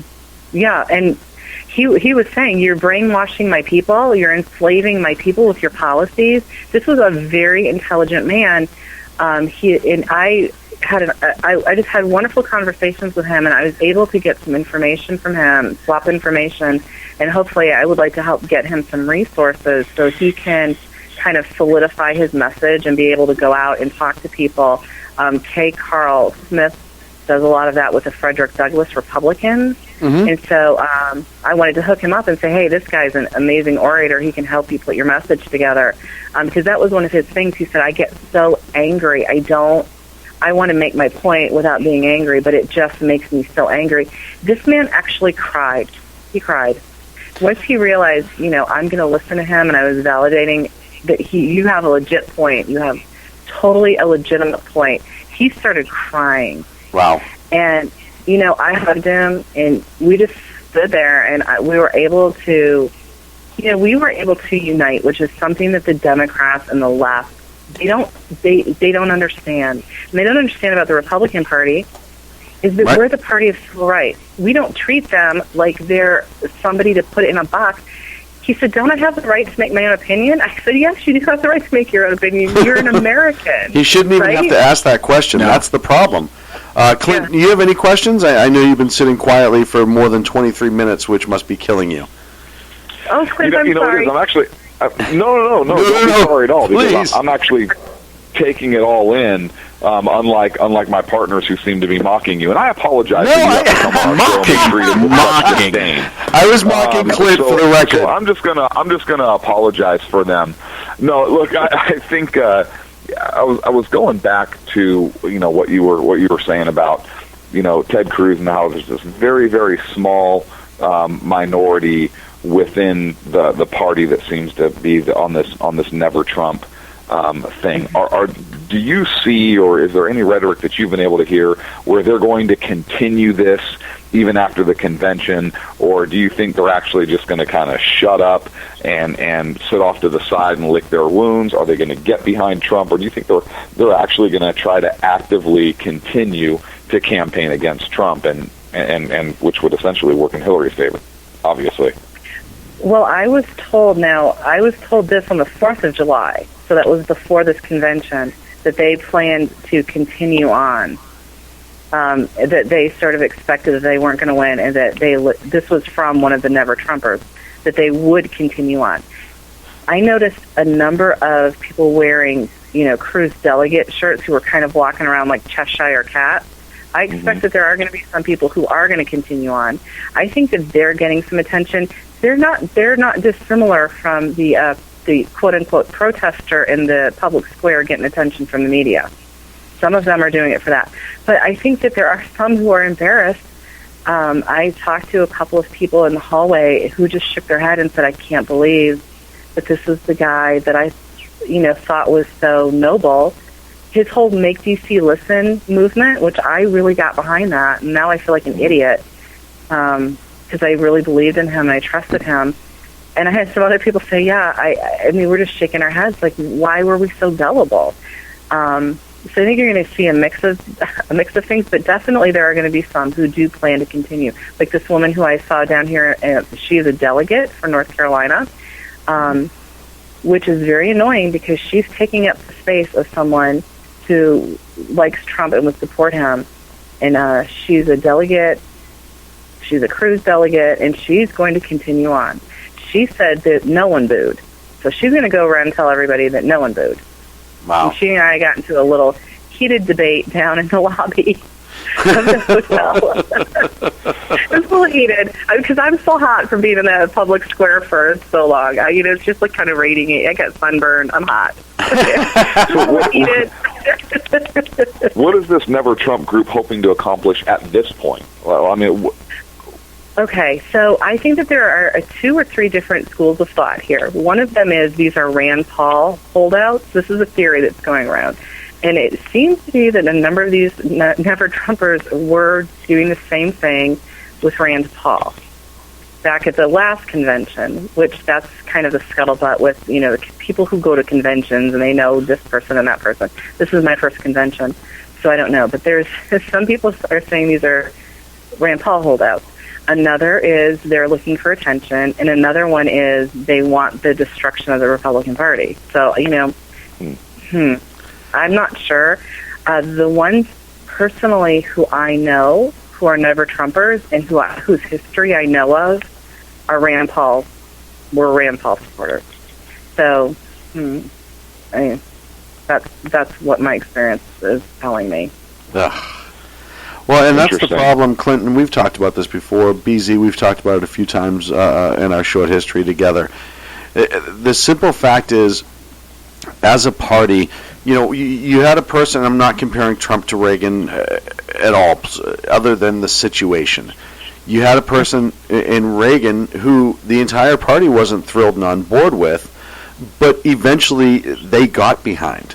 And you can argue, well, they got behind him because of who he was, etc. But, to say we're in a war, if you will, we're in a war for the White House right now. And if we're not all fighting against the same side, then we're fighting each other in some ways, and that's not good. It's the worst of all possible circumstances that you could ever envision. You would think that at this time in the history of the GOP would be able to field someone who essentially is... Hillary Clinton is like the perfect storm in terms of kickable asses of the Democrats. I agree. Right? So she's the softest, most ridiculous individual, the most corrupt that the Democrats can possibly throw out there, and everybody should be able to steamroller her butt in any way. But then what do? We have Donald Trump. Now, I completely understand where Donald Trump came from. You can look at the history of the GOP. We have no idea how to field power in the GOP. I know where Trump came from, but my God, Hillary Clinton? I mean, I have to hold out some... Trump can't be as bad as Hillary. It will be a third term. I have to hope, if for no other reason, I've told you this before, Sean, SCOTUS. I have to hold out hope for SCOTUS. Yeah. I mean, SCOTUS, if it goes to Hillary... We're done. I think you can almost say we are one SCOTUS vote away from seriously impacting the Second Amendment. If not completely altogether. Clint, any final questions or thoughts? We only have about a minute left in the segment. Yeah, my final question is this: Do you believe that with Cruz's speech that he's done, that he's hurt himself so badly with Republicans that he's done, even if he had an opportunity to run in 4 or 8 years? Oh, I think he's done. I mean, he's burned every bridge that he has with the Republican Party. Mm-hmm. I think he's going for his own party. He either wants to be a libertarian or he wants to have the Ted Cruz party. Something. I think that his... I'm sorry? I'm sorry. I was just saying I agree. There's something else there. Oh. Mm-hmm. Yeah, I think he's motivated by something else. I think, unfortunately, his ego has gotten away with him a bit. But I'm telling you that the power players who were in the convention hall were furious with him because, and it was 99%. And those are the people, those are the activists, those are the money people. Everybody is at that convention. And so he's burned all of those bridges. And they will have a long memory. And for his wife to have been escorted out of the convention center, yeah, people are mad. Like, what kind of, you're bringing so much embarrassment with all these rioters we've got going on. I think he's fun. Yeah, I think he's only hurt himself in the future. This will not go away. Miss Kari Donovan, thank you so much this evening. We really appreciate your time. I know you've had a long day and you got to rest up because you have another big one tomorrow. Yes, thank you very much. Yeah. Thank you, Kari. Hey, thank you, guys. Thanks so much. Have a great night. You too. Be safe. Thanks. Bye. Okay, we're up against the bottom of the hour. We're going to a break, but we have to question Clint because this is a fun game for us to play. Right. And I am going to defer my question over to BZ. Sir, go ahead. From where you are right now, Clint, can you see bright neon lights? Because if you can, I'm on my way. So I want to make sure I get the question correctly. So you're asking from where I am right now at this moment, that precise can I see moment. bright moonlight? Bright neon lights.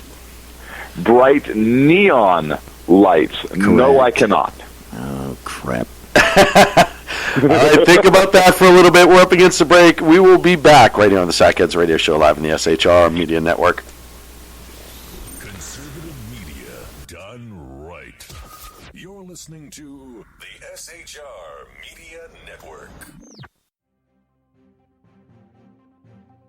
Breaking news. According to the latest report coming out of SHR Media, a merchandise store to support both the Reaver of Common Sense and SHR Media has just been unleashed to the general public.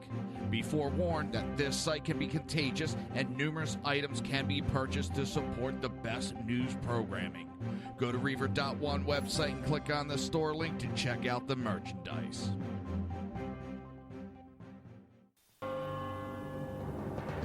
Hello, I'm Matt, a student at Hillsdale College. Here is Hillsdale President Larry Arnn on the continuing relevance of the Constitution.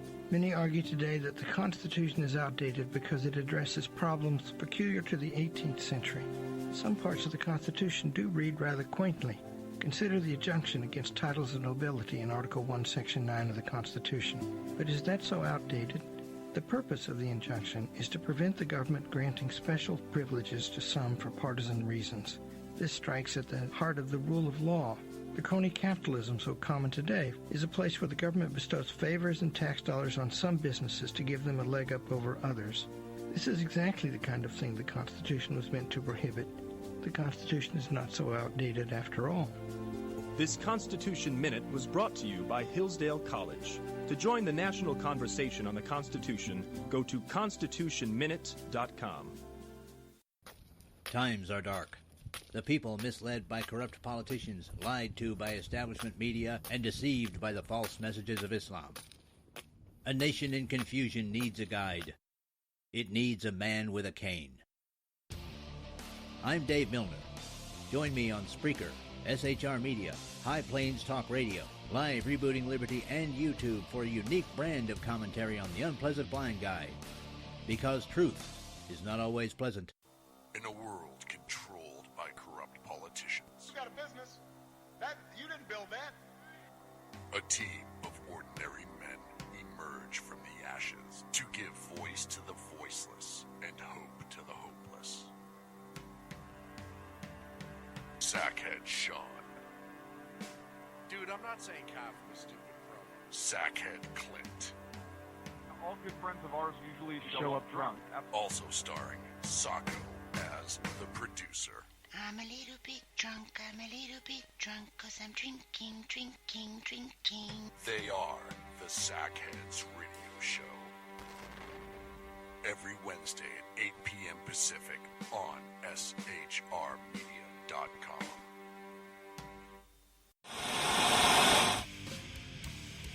Beware, the Jersey Takeover is here. Every Monday through Friday, 11 a.m. to 1 p.m. Eastern Standard Time. You can catch the Reaver of Common Sense Show, hosted by Jersey Joe, right here on SHRmedia.com and HighPlainsDailyNews.com. Only Jersey can deliver hell like no one else, so consider this your fair warning.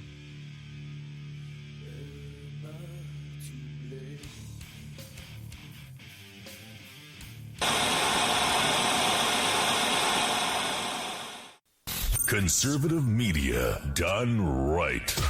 You're listening to the SHR Media Network. And welcome back. Welcome back to the Sackheads Radio Show live on the SHR Media Network. First of all, I have two comments from the chat room, three now that I have to address. First of all, somebody called me, I believe it was Agador, said that I was the new Socko with BZ in the chat room and me being pushed off to the side between the two ears. So that's always fun. I appreciate that. Man, how far I haven't come. And then, Clint, two guesses for you. Are you ready for your guesses? Clint, are you there? Yes. Okay. I am here. Number one, is there a jukebox in the same building that you are in right now? Ooh, good question. There is not a physical jukebox in the building I am now. However, there may be a jukebox app. Okay, very good. And sad. An outright guess from our dear friend Mary Brockman. Are you in the parking lot at Disneyland by chance? I am not in the parking lot at Disneyland. Okay. Good to know. So there we go. We will have another guess here. And hopefully you will finally come out with all of it near the end of the show. That was a 70s TV show, wasn't it? Mary Brockman. Oh, what was it now? Was it Mary Brockman? No, it was Mary Hartman. Mary Hart. Thank you. That was going to bother me all night. I do want to throw out an update. Lieutenant Randy Sutton put it on his Facebook today. The Baldwin officer, Flamian, who was shot in the neck last week, I failed to mention him when I was going down the... Okay, which officer? It was Baldwin, Missouri. I believe it was the same day as the day after Dallas. He was shot in the neck during a traffic stop. They came out today and said that he's going to be permanently... oh, no. Yeah, he's going to be a paraplegic for the rest of his life. So, oh man, just sad. Really horrible to say. So I want to stay on the RNC for a minute because I want everyone's kind of feedback. We've hinted at this a little bit, but we haven't. I'm reading the chat room. Just when we start guessing games like this, it gets worse. Beginning of the show, everybody turns around and they have like above the belt guesses, so to speak. But now we're down to transgender bathrooms and a brothel. So it tells you our listeners kind of go down the same road we do mentally. Now, were those guesses? Do I need to address each of those? Yes. You can address each of those if you want. Okay, so I will say, for the first one, there is a transgender bathroom where I am. Okay. Okay, and I say that because, I mean, really anybody can use any bathroom they want. It just might not be legal. Second of all. Alrighty. Second of all, the brothel question is completely ridiculous because I am not throwing rocks. That's a good point. All right. Okay. Yeah. So that's just a horrible guess. I don't know who guessed that. That was good. I love all of our listeners, but come on. We just talked about hooker throwing earlier in the show. So. And you're not getting $900 a night. And exactly. Right, and I tell you, I'm so glad that one of our listeners wasn't there and heard and started throwing like ice cubes or rocks at me. That would have been horrible. I would have high-fived him and be like, "No, I'm Clint." Like, really? They're like, "Whatever, $900 a night." Right. I wouldn't pay $50 for you. I'd pay you $50 to walk away right now. Right, I'd be like, okay. Which literally one of the hookers who accosted me in Vegas, I almost told that to because it was that bad. I may have remembered that. No, this was not. This was the last night I was leaving the roulette table and walking back, and this troll of a human being... were there 32? No. This troll of a human being, like... I thought she was running from somebody when she was approaching me. And she was literally, there was no like, hey, how are you doing, blah, blah, blah, blah, blah. It was literally, you can you can pay me this price for this activity right now. And I looked at her and I said, well, hello to you too. Exactly. And I looked at her and I said, I'll give you $5 if you leave me alone. And she said, okay, I'll take the $5. And I said, no, I'm just kidding. Get the fuck out of here. And walked away. So, speaking of maybe selling themselves a little over the top, Ted Cruz. See how I did that? I will start with the guest on the phone, Clint. Long term, does this hurt Cruz in the next election cycle as he is attempting? We all know he's going to attempt. Yes. And do you see him even making it out of the gate? Because I think this sets him up as somebody who will go against his word, proven, will sacrifice the party for his own selfishness, proven. We've talked about the whole telling everyone Ben Carson dropped out debate, the whole false ticket citation if you don't vote for me debate. That was stupid. Do you think that he was penny wise, pound foolish, so to speak? He may have won a little bit of the night with his supporters, but long term, not so much. I do think that. I think that the people that are going to support him are going to continue to support him long term, but I think that he did hurt himself overall because there's going to be vast numbers of people that are going to remember this, and he may get out of the gate, so to speak, but I don't think he'll get very far running next time out. Very good. BZ, your response. For the longest time, I was a Ted Cruz supporter. Ted Cruz, just like we talked about outside, did some ridiculously stupid, tone-deaf things, and still I wanted to support him as best I could. But after pulling this, it's like, would I ever vote again for Mitt Romney after Romney telling his son that, he wasn't particularly interested? This is so over-the-top stupid that I just cannot see myself, unless we're in another, for God's sakes, Hillary Clinton kind of thing again, where he's the only thing that's left. My question is also, what does this do for him in Texas? Right. What the hell? It's like this guy made this... Is he so... it's just... It drives me crazy. Can he not see how this is going to affect his future? I don't think he cares. Yeah, I agree. I think his ego is writing checks his body can't cash. I think he thinks that he is so set on the next election. Like I think somewhere in his head he's like, all right, I know where I went wrong. I know it's probably my personality a little bit, so I'm just going to kind of gussy that up a little bit and go forward. And I agree. I think he's so tone deaf overall that I don't know if he can recover from this. Or is he going to do this? 4 years from now, is he going to fall on his sword? Oh, maybe. That's a good guess. Aggie in the chat room saying, he may make the 2020 primaries, but he probably won't get nominated.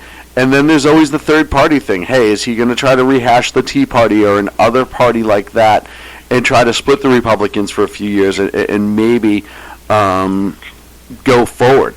I mean, listen, and before everyone jumps down my throat, we've talked about the fact that the worst thing in the world for this country is this two-party system. That's and that's not our words. It was President Washington warned us about it. But we've talked about it time and again.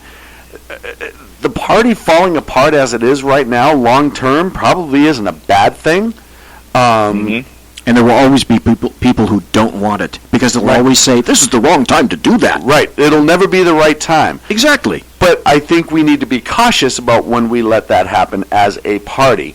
And I'm hoping, and you see it more and more, you're starting to see that progressive split from the Blue Dog Democrat. You're starting to see the Democrats with a little bit more infighting than you've seen in the past. The progressive left is starting to really step away in the terms of insanity, and the more conservative left is not really jumping on board with it. And you're seeing that in Congress, right? You're seeing a lot more Blue Dog Democrats starting to side with Republicans on certain things the last couple of months. You need more Zell Millers. Yeah. And Joe Liebermans. Yeah. You need guys that will have good judgment no matter whether they have an R next to the name or the D next to their name. But the simple fact is, he, in my opinion, proved that he is a liar. He really did. Because he said he would back the nominee, he said he would back the party, and he couldn't even say Trump's name. Yep. Question. Yes. How do you walk that back? Oh, you can't. It's done. It's done. And, you know, I put this up on my Facebook earlier, but I think the funniest part of the RNC so far is Ted Cruz had this little event off to the side today from the RNC on the waterfront addressing his supporters specifically. And as he was addressing them, he was talking about the nominee, again, wouldn't say his name, and the people started to boo. His supporters started to boo Trump.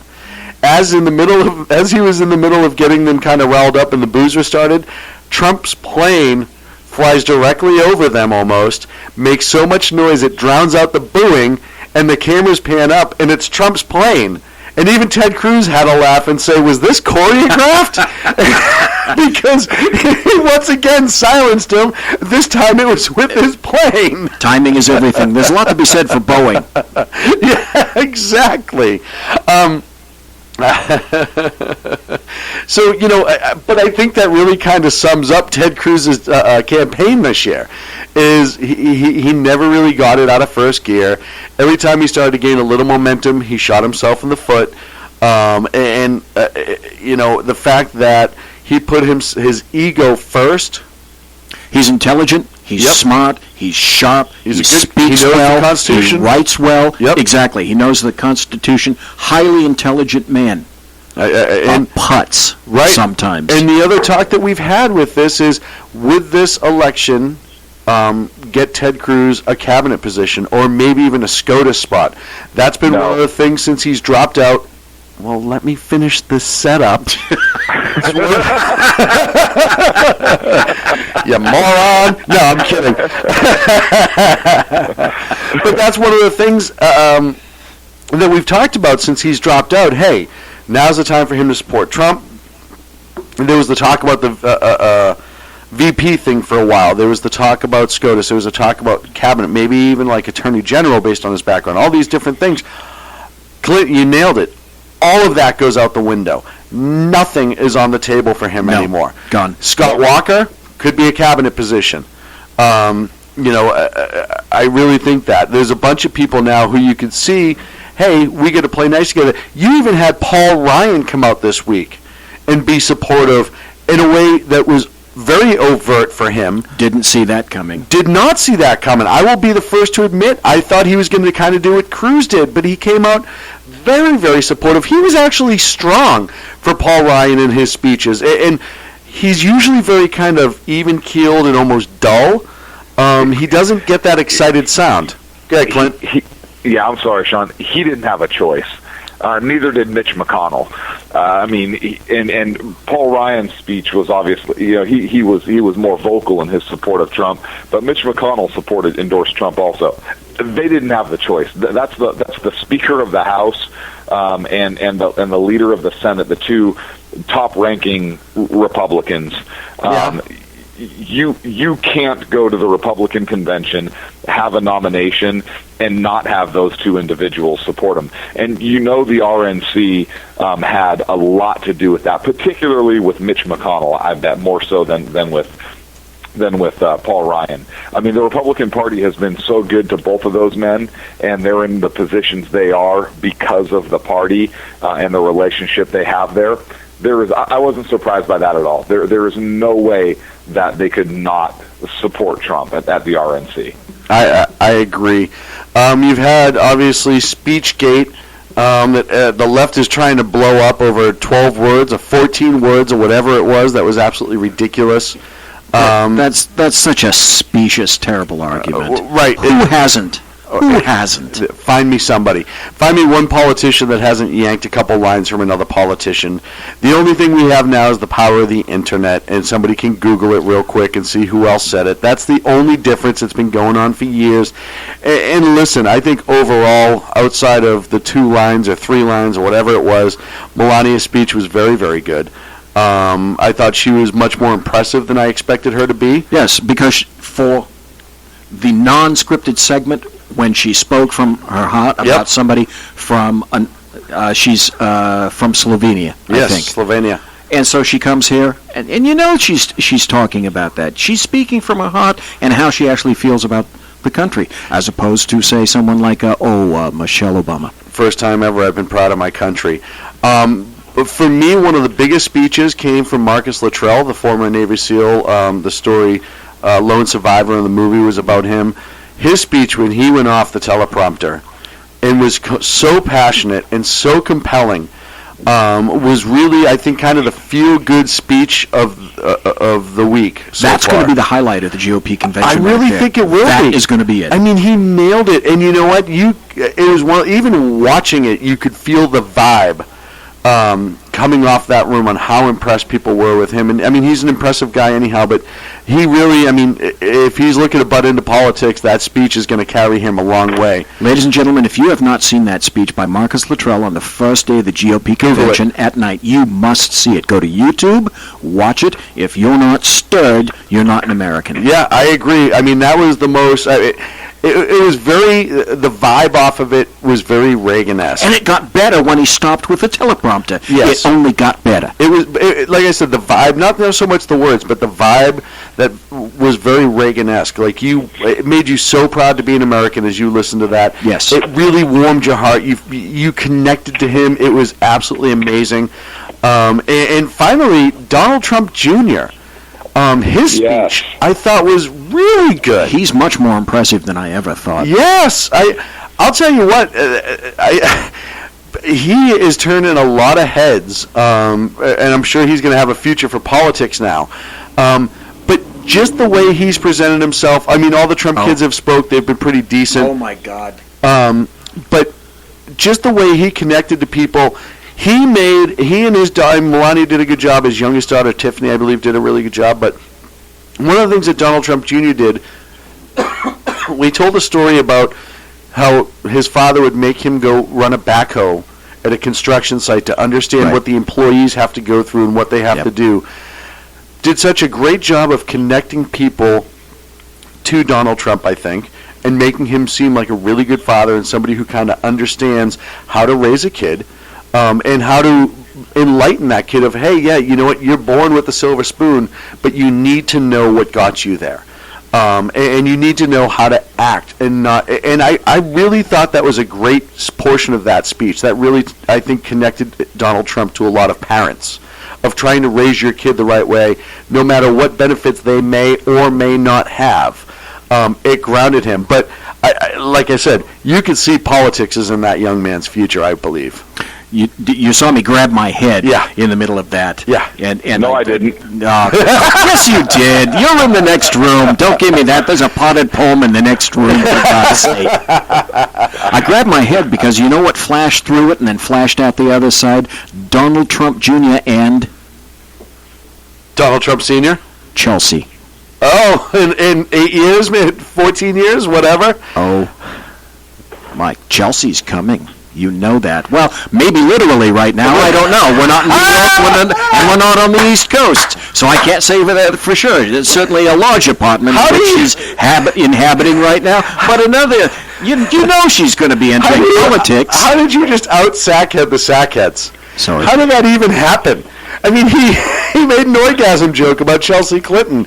That's our area. Sorry. Okay, you can't see this right now. But this is my me. seat doesn't mean you get to take over my shit, okay? All right, this is me hanging my head. That was great. I'm hanging my head. Don't you dare! That was amazing. Okay, this is my pouty face.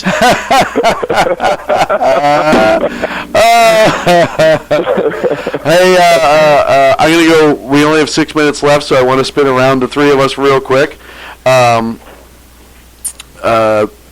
BZ, coming out of this, Donald Trump, is he going to get 90% of the party, 92% of the party, the number that you normally need to carry? Okay, that's my answer.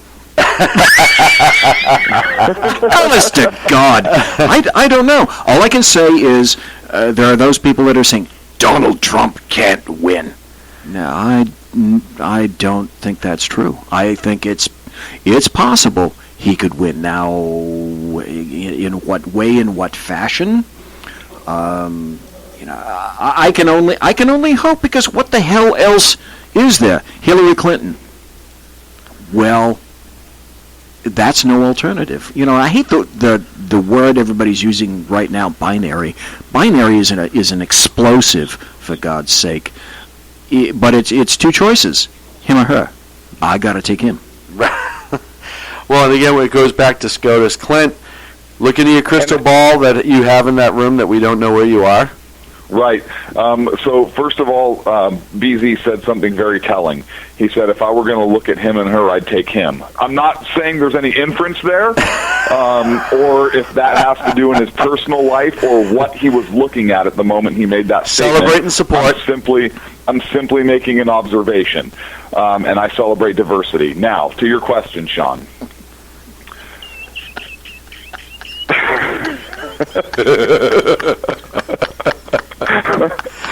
Very What was your nice. question again? Do you think Trump can grab the 90% or so that that you normally need to carry an election? I think he can. I think he'll get close to that number. If he hits it, I don't think he'll get much above it. But I think Pence, just the reactions from the conservatives with Pence on the ticket, I think is certainly going to get him close to that.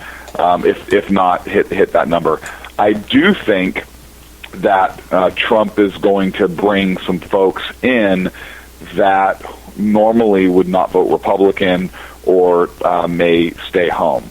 And that's where I think that Trump could have an edge. Obviously, he should have a huge edge over Hillary Clinton, but he doesn't, because he can be so polarizing.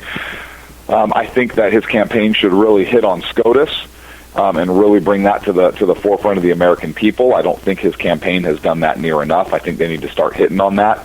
I think they need to get Pence in a lot of their ads, and I think that Trump should maybe back off some of his rhetoric a little bit, but not to the point where he's given up who he is, because that's what got him to this point. Right. And that's also what is going to bring about those folks that typically don't vote Republican, or maybe some of the folks that are more libertarian in views, or maybe just sick of the BS from the Democrats and vote for Trump. That's kind of my long answer for it.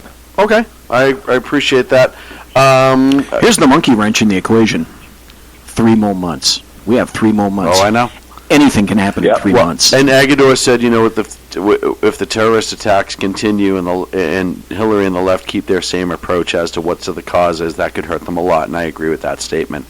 Not that I want that to happen, but their lack of response appropriately is hurting them. And you know what? Even if, knock on wood, hopefully there isn't another one starting right this moment, I think that the damage there is already done politically. Clint, everyone needs to know. We have to reveal it. We have 2 minutes. Where are you?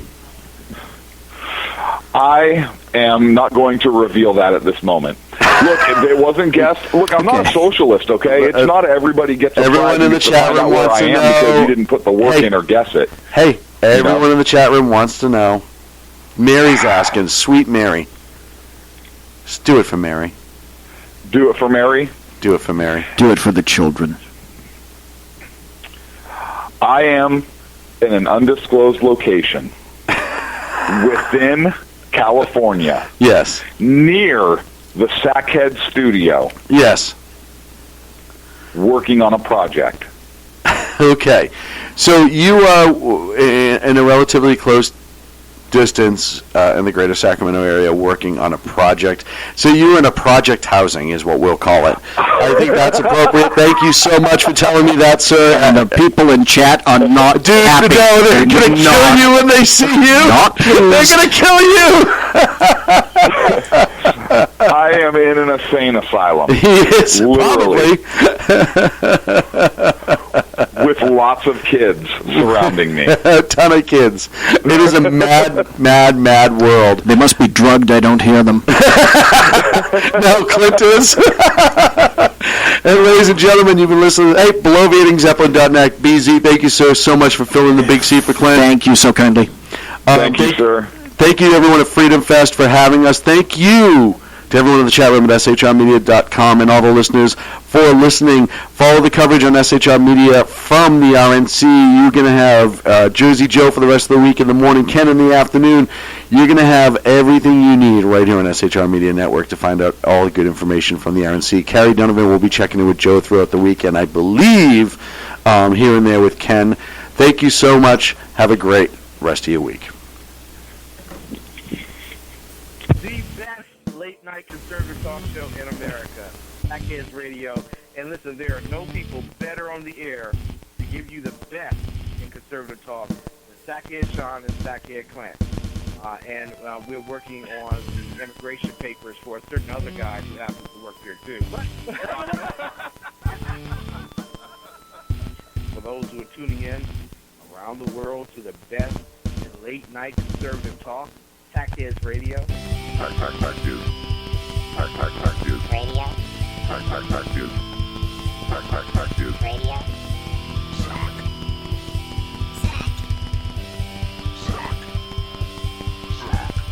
The best late-night conservative talk show in America. In America.